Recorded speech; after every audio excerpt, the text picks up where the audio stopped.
예, 다 같이 주의 봅시다. 성령이 내게 임하셨으니 이는 가난한 자에게 복음을 전하게 하시려고 내게 기름을 부으시고 나를 보내사 포로된 자에게 자유를, 눈먼 자에게 다시 보게 함을 전파하며 눌린 자를 자유케 하고 주의 은혜를 전파하게 하려 하심이라 하였더라. 예, 다시 처음으로 돌아갑니다. 자, 기름 부음을 그리스도 예수 안에서 받은 하나님의 자녀들은 겸손해야 돼요. 점점 겸손해져야 됩니다. 그리고 어디까지 자라야 되느냐 하면 성령이 임하고 난 다음에 복음을 전하게 하는 성경의 모든 내용과 나타남을 하나님에 의해서 할 수 있을 때까지 겸손해야 되고, 복음을 증거할 수 있는 입장이 되면 더 낮아져야 됩니다. 더 낮아져야 돼요. 만약에 기름 부음을 받았다 하고 오만하고 교만해지면은요, 그는 기름 부음을 다른 쪽에서 받은 사람이에요.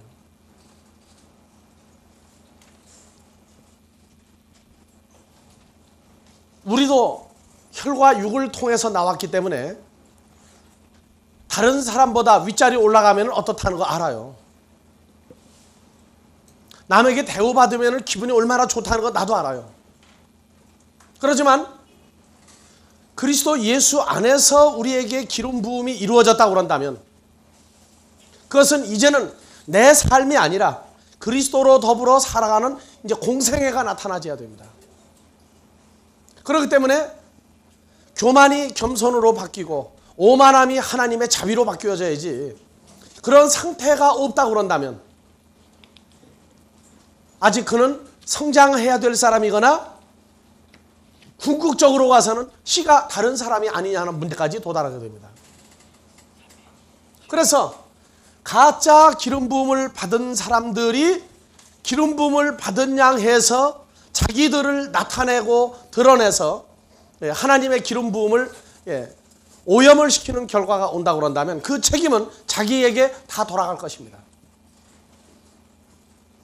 우리가 살면서 누가 우리를 어떻게 한다 할지라도 성경대로를 우리가 밀고 나갈 뿐이에요. 그래서 성경에서 다윗을 사울이 손대고 다윗을 공격하던 자들을 향해서 여호와 하나님이 한 말이 있단 말이에요. 내 기름 부은 자를 손대지 마라. 그렇지만 기름 부음이 뭔지 모르는데 기름 부음 받았다고 하는 사람까지 손대지 말라고 했느냐? 그건 아니거든요. 그러나 기름 부음이 임한 사람들은 겸손해지고 낮아지고 그리스도의 공생에 들어가 버리고 나면 아무도 대적할 그러한 마음을 가지려고 하지를 않습니다. 단지 한 번 싸나워지는데 언제냐? 복음을 방해하려고 공공연히 나타날 때 그때는 사정없이 공격을 합니다. 그 이전에는 집 밖에 울타리를 돌면서 짖고 돌아다녀도 짖느냐 소리도 안 해요. 그건 왜 그러느냐? 눈앞에 나타나서 공격하기 전까지는 절대 건드리지 않습니다. 우리는 그리스도의 신부가 된 자들입니다. 그리스도로 더불어 연합한 자들입니다. 그래서 그런 얘기를 해요.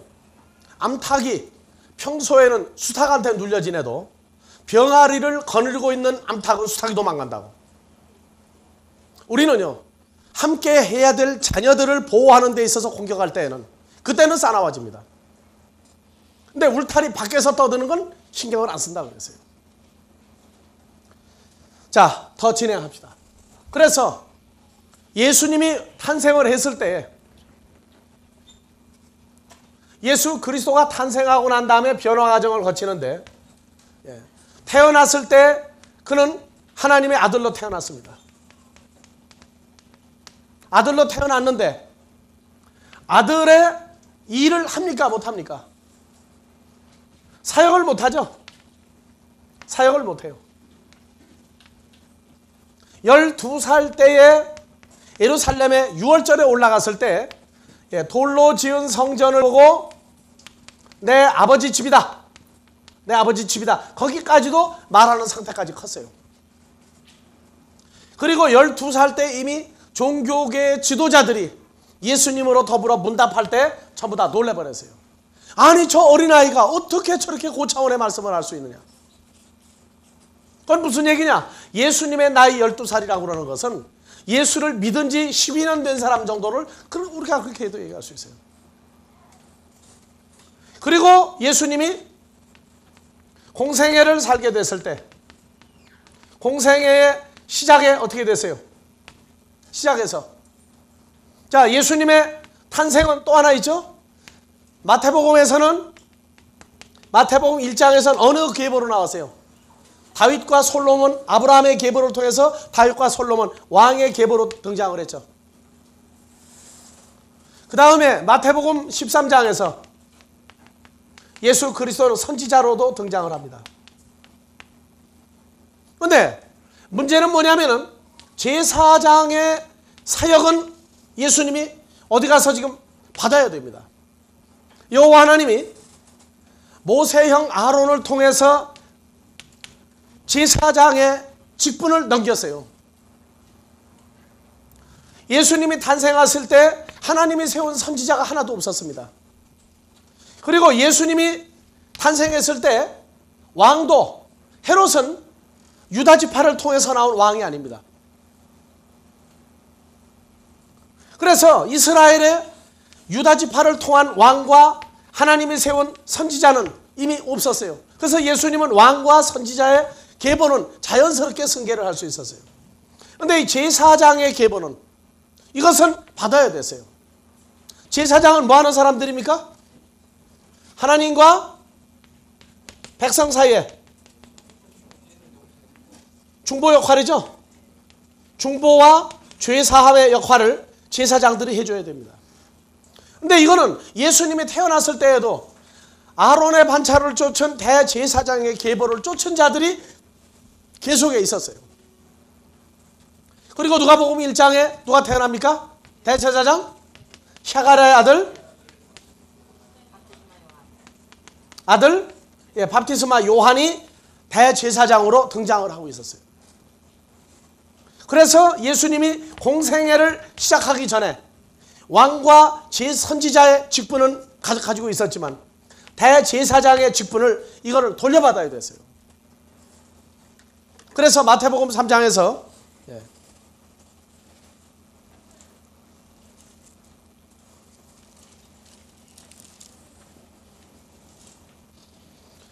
13절부터 봐보세요.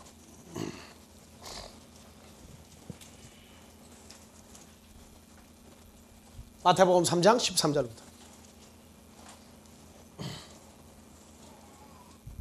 이때 예수께서 갈릴리로서 요단강에 이르러 요한에게 밥티즈를 받으려 하시는데 밥티즈 요한은 누굽니까? 대제사장 샤가랴의 아들이죠.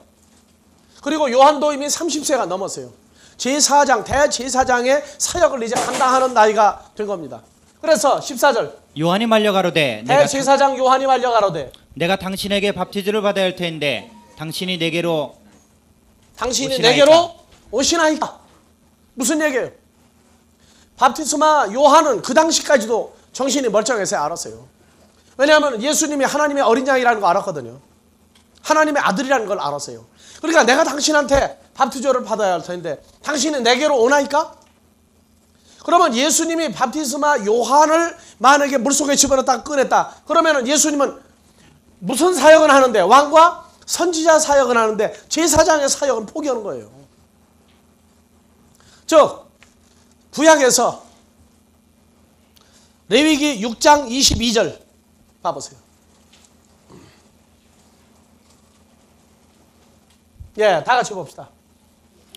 이 소재는 아론의 자손 중 기름 부음을 받고 그를 이어 제사장 된 자가 드릴 것이요 영원한 규례로 여호와께 온전히 불사를 것이니. 그러니까 영원한 규례로 지금 계속 1500년 세월을 지금 내려오고 있단 말이에요. 예수님이 지금 출생해서 공생에 시작할 그 즈음에서도. 그래서 기름 부음을 받은 자가 누구냐? 아론과 아론의 자손들이 계속 기름 부음을 받았어요. 저걸 넘겨준 걸 받아야 된단 말이에요.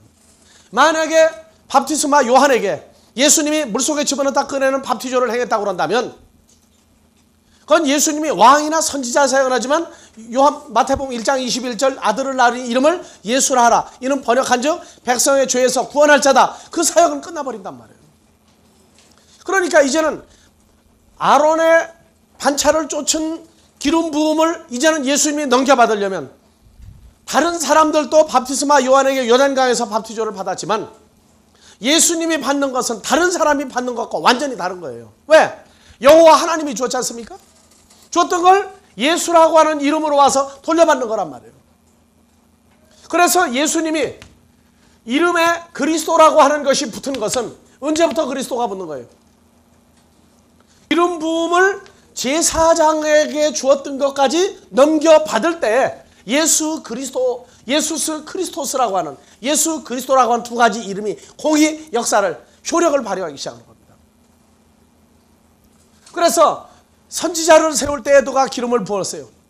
왕을 세울 때 다윗과 솔로몬에게도 기름을 부었어요. 출생과 동시에 왕과 선지자는 가졌지만은 제사장의 이것은 받지 못했다. 그래서 마태복음 3장 15절.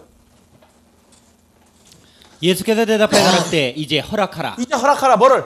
내가 내게 물속에 집어넣다 꺼내는 바프티조를 허락을 하라. 우리가 이와 같이 하여 모든 의를 이루는 것이 합당하니라 하신대 이에 요한이 허락하는지라.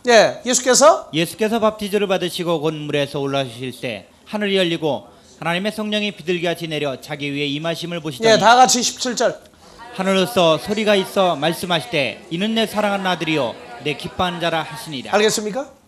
그러니까 하나님이 기뻐하는 아들이 되고 기뻐하는 존재가 되려면 무엇을 다 가지고 있어야 돼요? 왕과 선지자와 제사장의 일을 다 할 수 있을 때 기뻐하는 아들인 거예요. 그러니까 우리가 기름 부음을 받았다고 얘기를 하고 그리스도 안에서 기름 부음이 우리에게 임했다고 얘기하고 나도 사역자라고 얘기를 하려면은 왕의 사역과 선지자의 사역과 제사장의 사역 세 가지를 공히 이루기에 말씀대로 부족함이 없어야 된단 말이에요. 저 수준에 미달함에도 불구하고 자기는 기름 부음 받았다. 너만 목사냐? 나도 가르칠 수 있다고 도전을 하고 답니다. 그런다면 그는 웃음거리밖에 안 된다고 말해요. 하나님 나라에서. 그래서 다시 내리세요. 15절. 우리가 이와 같이 하여 모든 무엇을 이루는 것, 의를 이루는 것이 뭔지 한번 봐보세요. 자, 예수께서 대답하여 가라사대 후토스, 프레폰, 에이신, 휴민, 플레로사이, 화산, 디카이오시네, 의를 이루는 것이 아니라 뭡니까? 4137번 필름 찾아요. 영어에서는 to fulfill이야. 가득히 채우다고 말해요. 의를 이루는 것하고 의를 이룬다, 성취한다,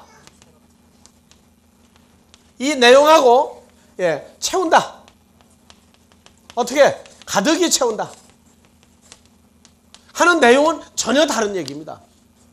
번역할 때 의를 이루는 것이 합당하니라 그렇지만 이룬다가 아니라 채운다란 말이에요. 성경은. 의를 어떻게 채우느냐?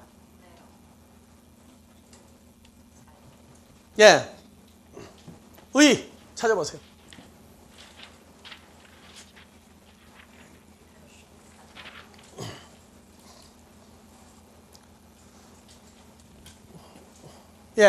다 같이 플레로 채우다. 말씀을 이루다 하는 것은 말씀을 채우다죠. 말씀을 채우다 하는 건 무슨 얘기예요? 하나님의 존재를 채운다 그 말이에요. 그러니까 이 채우다 하는 내용이 이루다로도 많이 번역을 했는데 이것은 그냥 막연한 해석이고 막연한 개념이에요. 어떻게 이루느냐? 안 나왔어요. 말씀을 채우는 것이니라. 그래서 어떻게 채우는 거냐? 그물에 어떻게 하면? 가득히 채워짐에 물가로 끌어낸다.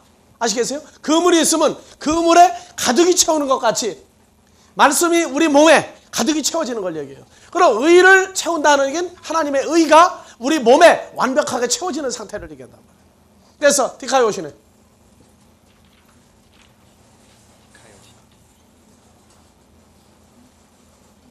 그래서 의를 이루는 것이 합당하니라. 의를 채우는 것이 합당하니라. 의가 뭐냐? 죄 사함이 이루어지려면 이 의가 채워져야 돼요. 의가. 그러니까 기름 부음을 받은 제사장은 나는 뭐 제사장이다 하고 죄 사함은 고사하고 하네. 선지자 왕 노릇하지 제사장이 뭔지도 모르는 사람들도 있어요. 자, 디카이 오시네. 비춰보세요. 다 같이 디카이 오시네.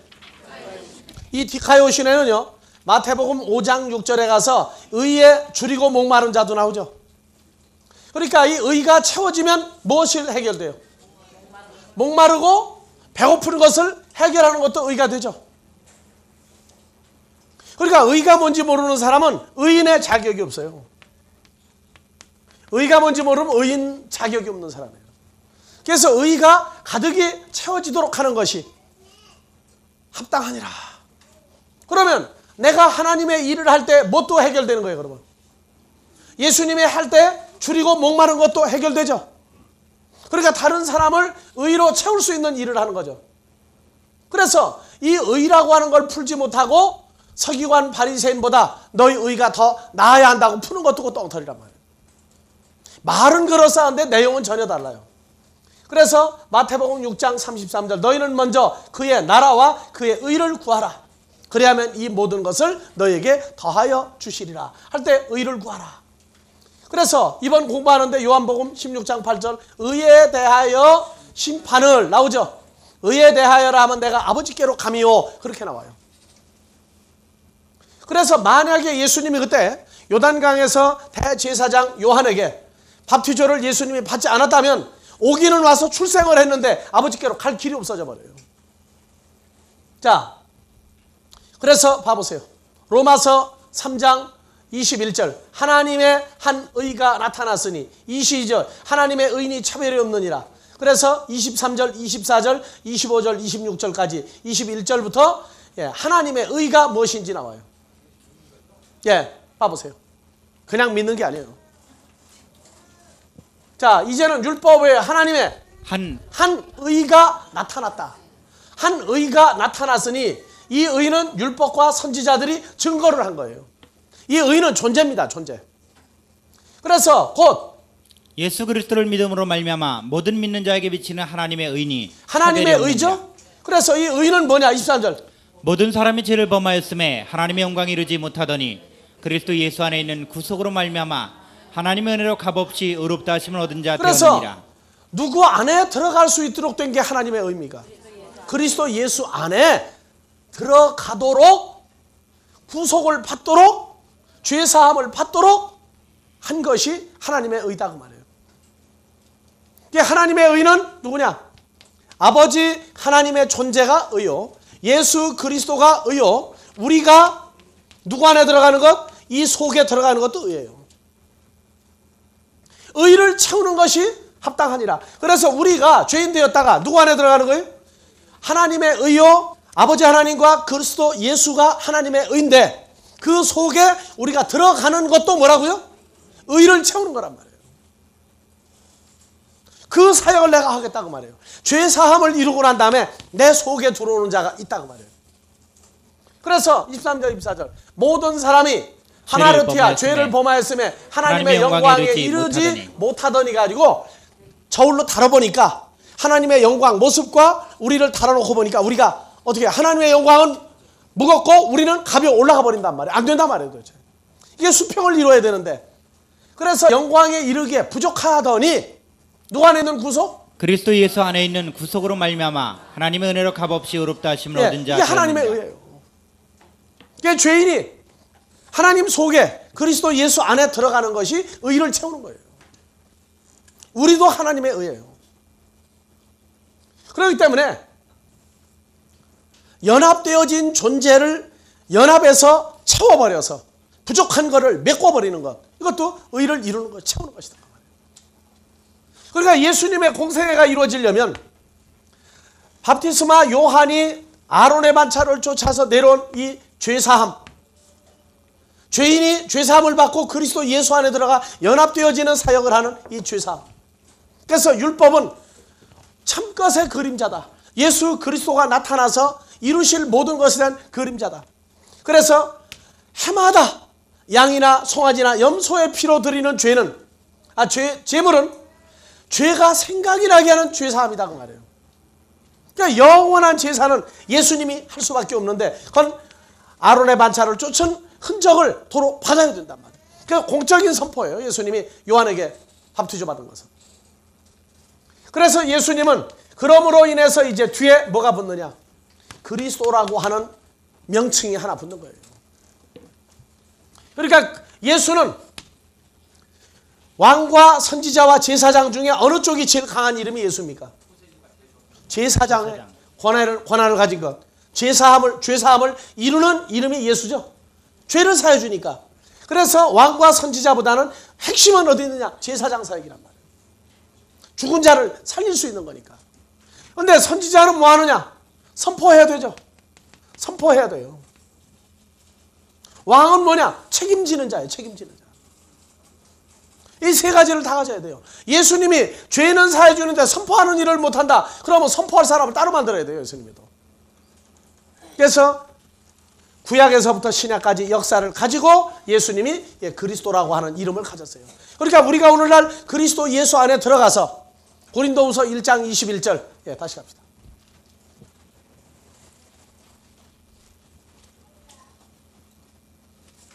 우리를 너희와 함께 그리스도 안에서 견고케 하시고 그리스도 안에서는 기름 부음 받은 자 안에서 견고케 하시고 다른 말로는 메시아 안에서 견고케 하시고 우리에게 기름을 부으시는 하나님이시니 그렇다면 여기 너희라고 하는 우리 모두가 왕과 제사장과 선지자로서의 사역을 감당할 수 있는 그리스도 예수의 창성한 분량에 도달을 해야 이 사역이 온전케 된단 말이에요.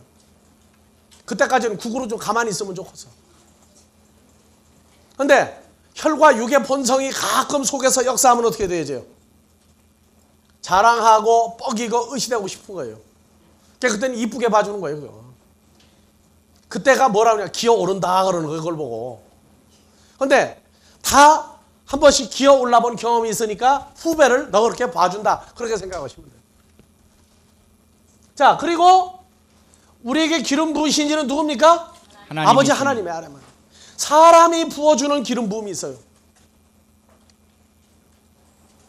기름 부음을 받지 않은 사람들이 무리를 지어서도 기름을 부어줄 수가 있어요. 근데 그 기름 부음은 뭐가 뭔지 근거가 없어요. 그냥 목사 만드는 기름 부음이에요. 예수님은 그 당시 종교계 지도자들에게 하나님의 아들로서의 사역을 이루는 기름 부음을 받은 건 아닙니다.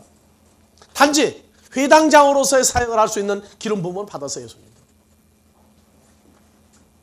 자, 22절 저가 또한 우리에게 인치시고 보증으로 성령을 우리 마음에 주셨느니라. 성령을 우리 마음에 이미 주었죠. 그러니까 마음에 하나님의 성령을 부어준 사건이 있는 사람은 모든 사역이 성경을 따라서 일어나고 있다고 말해요. 자, 그런데 이 성령을 지금 이제 앞으로 여러분들이 여기 성령에 대해서도 공부들을 하실 기회들이 계속 있으면 허락이 되지만은 이 성령을 풀어갈 때에 그 사람이 이 시대 사람인지 구약 시대 사람인지 나와요. 이 시대 사람이라는 얘기는 고린도후서 1장 20절, 21절, 22절 저 사건이 현실화된 사람이 이 시대 사람이고 사람이 기름을 부어서 너 어디서 기름 부음 받았느냐고 그것만 주장하는 사람들은 구식이라고 그래요. 우리가. 그게 사역이 다르단 말이에요. 사역이. 자, 그래서 예수님은 여호와 하나님이라는 건 신약에서 호로고스로 등장하고 죄 있는 육신의 모습으로 등장했으나 30여 년 세월이 통과하고 난 다음에 예수님의 공생애가 30세쯤 됐더라. 시작하죠 이제? 시작하는 거예요.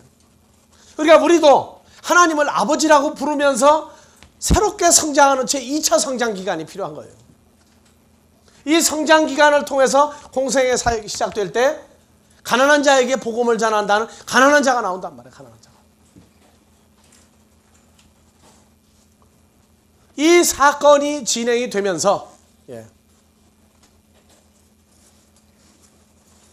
예수님은 호로고스든 혈과 육의 모습으로 입었던 예수님은 직분이 또 하나 있어요.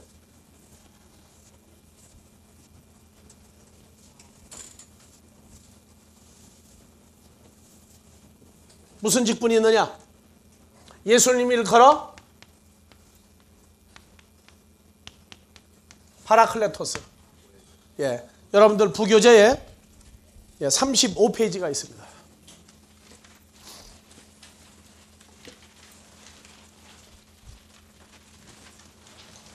(35페이지) 예.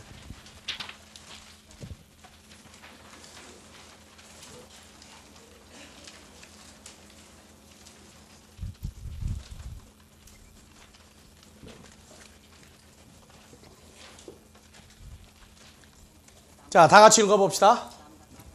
파라클레토스. 다시요. 파라클레토스. 그래서 한글로는 뭐라고 되어 있습니까? 위로자. 또는 근데 대원자. 위로자라고 해놓고 번역은 위로자가 하나도 없어져 버렸어요. 전부 뭐가 나왔어요? 보혜사.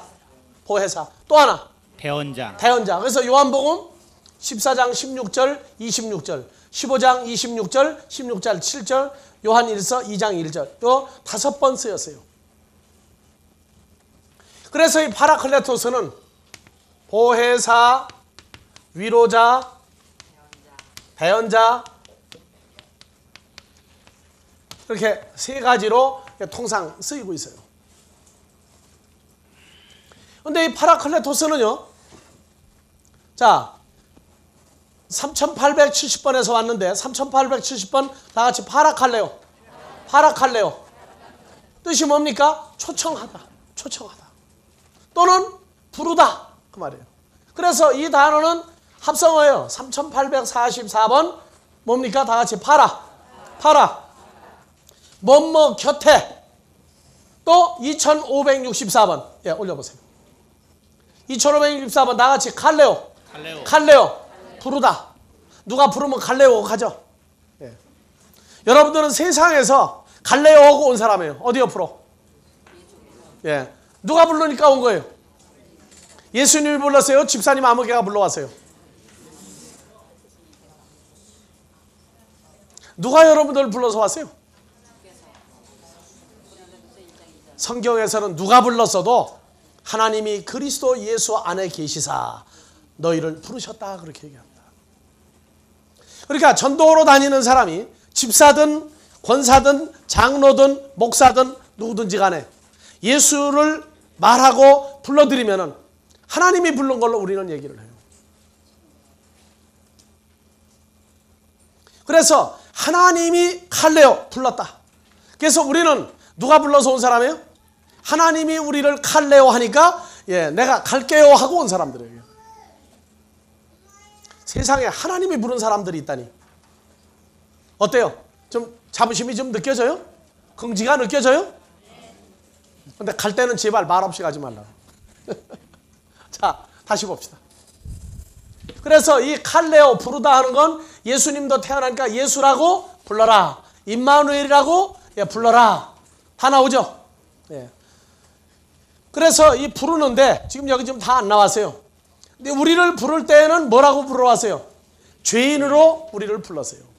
너희는 죄인이다 그 말이에요. 무슨 죄인이요? 죽을 수밖에 없는 존재를 가지고 있는 죄인이라고 우리를 불렀어요.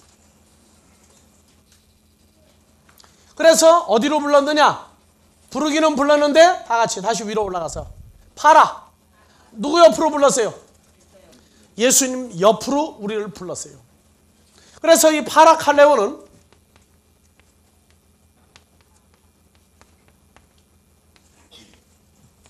누구 옆으로 예, 부르다. 자, 이 옆으로 부르는데 이것이 시간적인 적용이 있어요. 예수 그리스도의 십자가 사건 이전에도 제자들을 불렀죠. 예, 나를 따르라. 내가 너희를 물고기 잡는 어부가 아니라 이제 사람 잡는 어부를 내가 만들리라. 그래서 예수님 옆으로 제자들을 불렀어요. 근데 이때 예수님이 제자들을 옆으로 부를 때에는 그때는 예수님이 어떤 몸이었었다고요? 로마서 8장 3절 4절 예, 예수님이 죄 있는 육신의 모습 상태에서 불렀어요. 그래서 몇몇 가지 불렀어요? 500여 명을 불렀어요. 500여 명까지 불러들였어요. 근데 예수님이 안 불렀는데도 따라다니는 사람들 숫자가 많았어요, 적었어요? 많았어요. 제자들보다 많았어요, 적었어요? 많았어요. 500여 명보다 훨씬 많은 숫자가 따라다녔어요.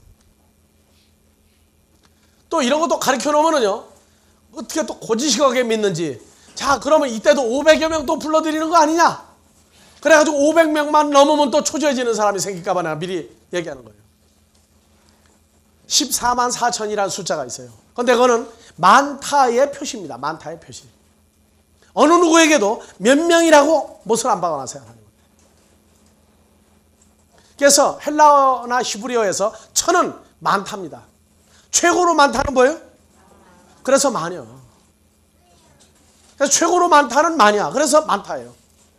그래서 사울은 천천히요, 다윗은 만만이다 할 때 사울이 다윗을 죽이려고 그랬어요. 왜냐? 내가 데리고 있는 수사도 많다는데 다윗은 최고로 많다 아니냐? 그 죽이려고 덤볐다고 그래요. 그래서 한국말에 많다는 숫자가 있어요, 없어요? 항상 많은 거예요. 천이면 1001이 많은 거고, 만이면 만보다 많은, 무조건 많은 거예요. 그래서 14만 4천이라는 것이 마지막 때 숫자인데, 그것은 각 지파가 12,000명씩을 내놓을 때 12 곱하기 12라니까 12,000 곱하기 12는 얼마예요? 14만 4천이에요. 그래서 각 지파마다 많은 숫자를 뽑아낸다는 얘기니까, 절대 숫자 때문에 녹아나지 마세요. 그래서 500여 명을 찾으셨을 때 이 중에 마지막으로 떨어져 나간 사람이 누구라고요? 가룟 유다가 마지막으로 떨어져 나갔어요.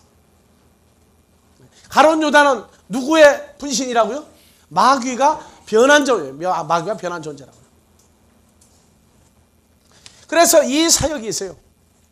그래서 육신의 모습으로 오셔서 예수님이 한 사역이 있고, 그 다음에 부활하고 난 다음에 부르신 사역이 있다고요. 부활하고 난 다음에. 그래서 너희보다 먼저 내가 갈릴리로 간다. 그래서 막달라 마리아를 통해서 제자들에게 알려주고, 그러니까 제자들이 요한복음 21장에 보니까 어디로 몽땅 다 가요? 갈릴리 호수로, 옛날 고기 잡던 데로 가서 예수님을 기다리면서 신나게 물고기를 잡고 있는데, 예수님이 바닷가에 서서 얘들아 하고 부르니까 베드로가 딱 들어보니까 주님 음성이야. 그래서 배에서 그냥 뛰어내려가지고 예수님한테 쫓아가죠. 호들갑 떠는데 아주 1등이 베드로예요. 부활하시고 난 다음에 제자들과 함께 며칠 있었어요? 40일을 함께 계셨어요. 그래서 누가복음 24장에서 사도행전 1장 1장의 11절까지가 40일 동안 제자들하고 함께 계시던 기간입니다. 이때에도 제자들과 함께 있었는데, 그때에도 뭡니까? 파라클레토스죠. 부활하고 나서도 함께 있었어요. 함께. 그러니까 십자가 사건 이전에 500여 명을 불러 모을 때에도 옆에서 제자들을 도와줬다고 말해, 불러서. 그래서 파라클레토스예요. 그러니까 파라클레토스는 여기 좀 성경에 나오는 요 딱 5번 쓰인 것만 얘기하고 파라클레토스 얘기하면 안 돼요. 옆에서 돕는 자예요, 돕는 자. 그러니까 제자들을 불러 모아서 12제자를 통해서 500여 명, 십자가 사건 이전에, 그리고 부활하시고 난 다음에 40일 동안 함께 계실 때도 파라클레토스예요.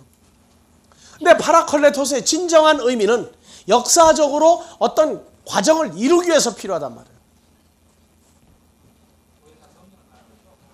말이에요. 그래서 이 파라클레토스는 크게 따지면 성도들 몸 밖에 있는 파라클레토스가 있고, 성도들과 연합한 파라클레토스가 있어요. 둘로 나누는 거예요, 둘로. 그래서 이 위로한다 하는 얘기가, 구약에서는 그러면 파라클레토스가 있었어요, 없었어요? 구약에 왜 없다고 얘기해요? 자, 구약에 나함이라고 하는 단어가 있어요. 나함. 5162번인데 위로 안위하다 하는 단어가 있어요. 그래서 창세기 6장 6절 7절에 이 나함이라고 하는 단어는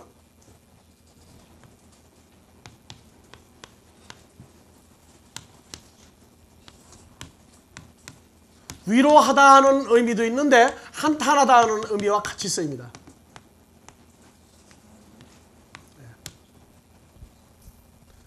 한탄하기도 하고 위로하기도 해요. 근데 자 6장 6절 7절 봐보세요. 땅 위에 사람 지으셨음을 한탄하사 마음에 근심하시고 7절 가라사대 나의 창조한 사람을 내가 지면에서 쓸어버리되 사람으로부터 육축과 기는 것과 공중의 새까지 그리하리니 이는 내가 그것을 지었음을 한탄하리라. 근데 저 중에서 사람에서부터 공중의 새와 육축과 짐승 사이에서 구원받을 존재들이 나오죠. 그래서 한탄의 반대는 뭡니까? 위로하고 구원해 주는 역사입니다. 이사야서 51장 12절 51장 12절 다 같이요. 가라사대 너희를 위로한 자는 나연을 너는 어떠한 자에게 죽을 사람을 두려워하며 풀같이 될 인자를 두려워하느냐. 자 10절부터 봐봅시다. 바다를 넓고 깊은 물을 말리시고 바다 깊은 곳에 길을 내어 구속 얻은 자들로 건너게 하시니가 어찌 주가 아니시니까. 홍해 바다를 가르고 건너가게 해서 구원시켰죠. 누굽니까? 여호와 하나님이죠. 자 11절 여호와께 구속된 자들이 돌아와서 노래하며 시온으로 돌아와서 그 머리 위에 영영한 기쁨을 쓰고 즐거움과 기쁨을 얻으리니 슬픔과 탄식이 달아나리이다. 12절 가라사대 너희를 위로한 자는 나연을 다 같이 가라사대 너희를 위로하는 자는 나 여호와연을 너는 어떠한 자에게 죽을 사람을 두려워하며 풀같이 될 인자를 두려워하느냐. 어때요? 하나님을 더 두려워합니까? 사람을 더 두려워합니까? 여러분들 사람 때문에 일어난 일을 두려워합니까? 하나님을 두려워합니까? 말로는 잘해. 사람 때문에 내게 어떤 문제가 닥치면은요, 아이고 죽겠다고 난리가 난다고. 내게 죽을 일까지 몰아오는 자들이 누가 움직여서 오는 거예요? 여호와 하나님이 움직여서 우리에게 옵니다. 안 그래요? 근데 사람을 그렇게 두려워해요. 밤잠도 못 자요. 무슨 소리 들으면 또 불안하고 초조하고 어떡할까 봐. 그럴 필요 없어요. 사람은 우리를 어떻게 못해요. 근데 실제는 죽을 사람을 두려워하며 풀같이 될 인자를, 풀같이 될 사람을 너희가 왜 두려워하느냐. 욥기서 1장부터 봐요. 사탄을 누가 움직여요? 여호와 하나님이 움직이잖아요. 욥의 가정의 재산과 짐승과 집과 아들, 딸까지 사탄을 통해서 전부 다 움직여 나가는데, 그러니까 욥은 동방의 의인이라 소리가 맞아요. 왜? 어떤 일이 벌어져도 요동하고 놀라지를 않았어요. 나중에 누구만 남았어요 이제? 집도 무너져 버렸죠? 욥하고 조광지처. 왜 조광지처를 내가 강조를 해요? 조광지처도 욥이 고난당하니까 별 수 없더라고. 뭐라고 하세요? 나가 죽으시오. 나가 죽으시오. 응?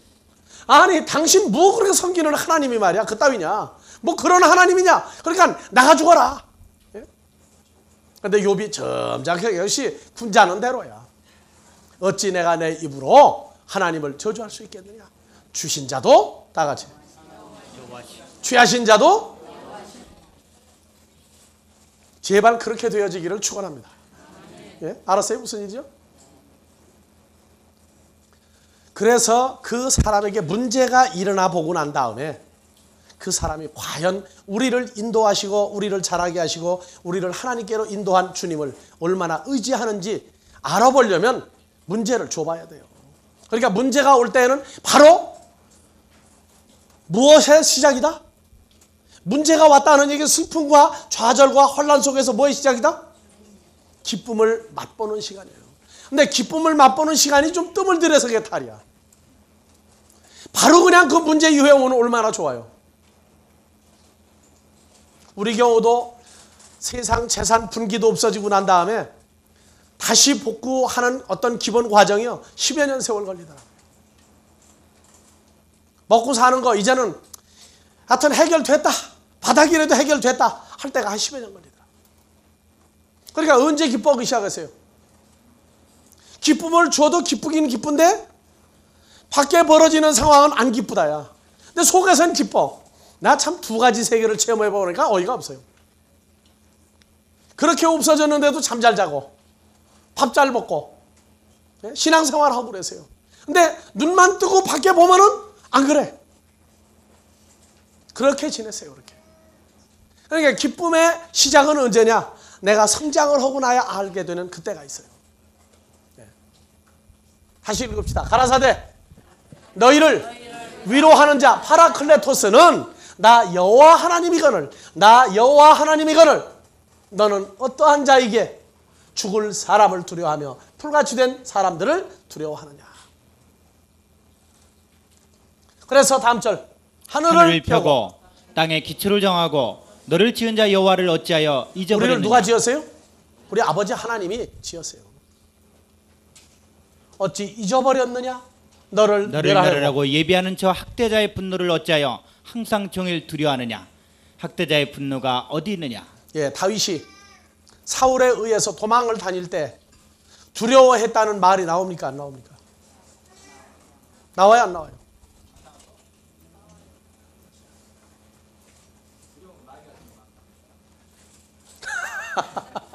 자, 다윗이요 두려워한 적도 있었어요. 근데 사울을 죽일 기회가 있었죠. 부하들이 죽이자고 그랬죠. 사울이 쫓아다니다가 재물에 지쳐가지고 얼마나 깊이 잠들었는지 다윗과 부하들이 몇 명이 굴 속에까지 기어들어가는데 몰라요. 무기를 뺏겼다는 얘기는 죽었다는 얘기입니다. 죽이자고 그러는 부하들에게 아니다. 만드신 분도 여호와시오 취하는 자도 여호와시니까 그를 죽이진 말자. 그 대신 옷깃을 잘라가지고 옷깃을. 원수를 대하기를 그렇게 하는 데까지 바뀌었어요. 그러나 두려워는 했어요.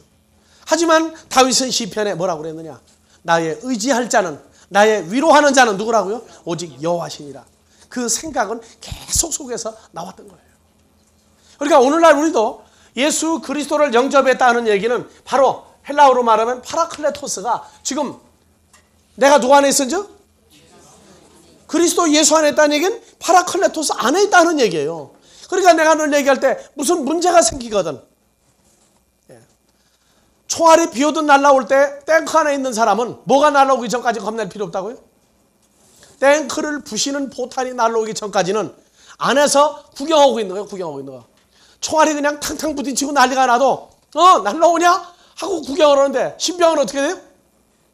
야 탱크 안에 있어 해도 머리를 쳐박고 난리가 나요. 우리가 예수 안에 있다는 사건을 깨달아도요. 처음에 문제만 생기면 예수님도 없어 자기 혼자 빨개 벗고 먼저 도망가는 거예요. 먼저 도망가. 그러니까 내가 달팽이 집을 빼놓고 도망갈 수 있느냐고. 예수님 빼놓고 도망가져요? 그러니까 예수님이 쫓아오니라고 바빠 이제 또. 왜? 속에다 집어넣고 가야 되니까 또. 웃어요? 실제 상황이에요 지금 이거. 그래서 구약에서도 위로하시는 분. 이사야서 52장 9절.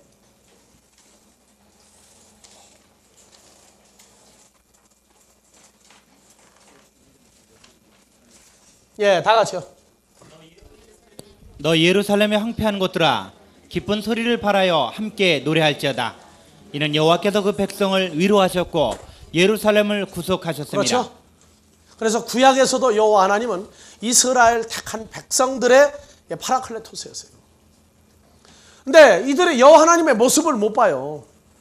선지자나 왕이나 제사장 하나님의 세운 자들을 보면 여호와 하나님을 만나는 것과 똑같은 겁니다. 그러니까 그냥 구약에서도 왕이다, 선지자다, 제사장이다 그냥 꼬박 죽는 거예요. 그냥 백성들을 사랑하셨고 51편 3절 51편 3절 예, 다 같이요. 대저 나 여호와가 시온을 위로하되 나함 위로하되 그 모든 황폐한 곳을 위로하여 그 광야로 에덴 같고 그 사막으로 여호와의 동산 같게 하였나니 그 가운데 기뻐함과 즐거움과 감사함과 창하는 소리가 있으리라. 예, 내 백성이여 내게 주의하라. 내 나라여 내게 귀를 기울이라. 나오죠? 그래서 예루살렘도 위로하시는 하나님. 이사야서 40장 1절.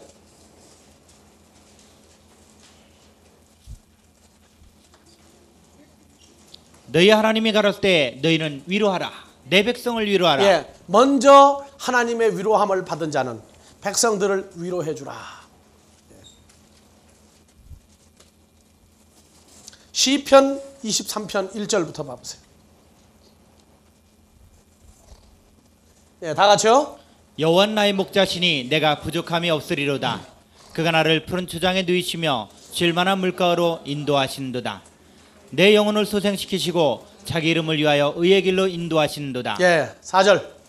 내가 사망의 음침한 골짜기로 다닐지라도 해를 두려워하지 않을 것은 주께서 나와 함께 하심이라. 주의 지팡이와 막대기가 나를 안위하시나이다. 예.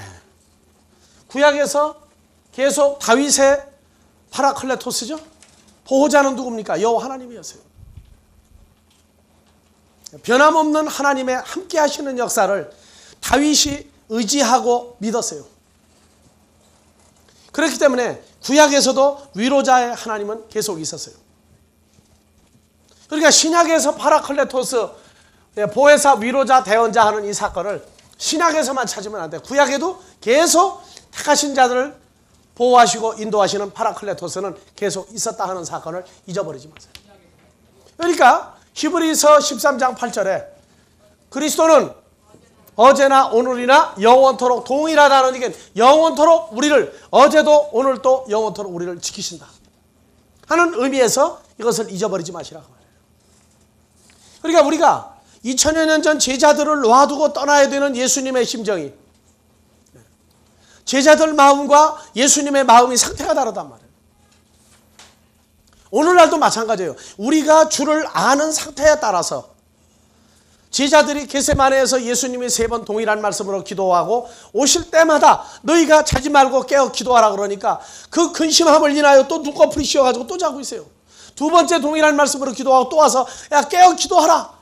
근데 제자들이 또 자고 있어요. 와보면 3번째 기도하시고 나서 이제는 깨어 기도하라 소리를 안 해요. 이제는 내 때가 이제는 끝나간다. 그렇게 얘기할 수밖에 없는 그 주님의 심정을 제자들이 알았느냐면 몰랐다고요. 그래서 주님은 제자들을 사랑을 하십니다. 어떻게 사랑하느냐? 저 어리고 연약한 자들을 아버지를 의지하여 저들이 자랄 때까지 기다릴 수밖에 없구나. 마태, 마가, 누가, 요한복음이요. 점점 중반 이상이 지나고 뭐냐면요. 제자들이요. 이상 징후가 많이 나와요. 주님과 자기들의 상태를 어떻게 해야 될지를 할 바를 모르고 제멋대로 막 나와요. 근데 주님은 계속 아버지 하나님께 의지하고 의탁합니다.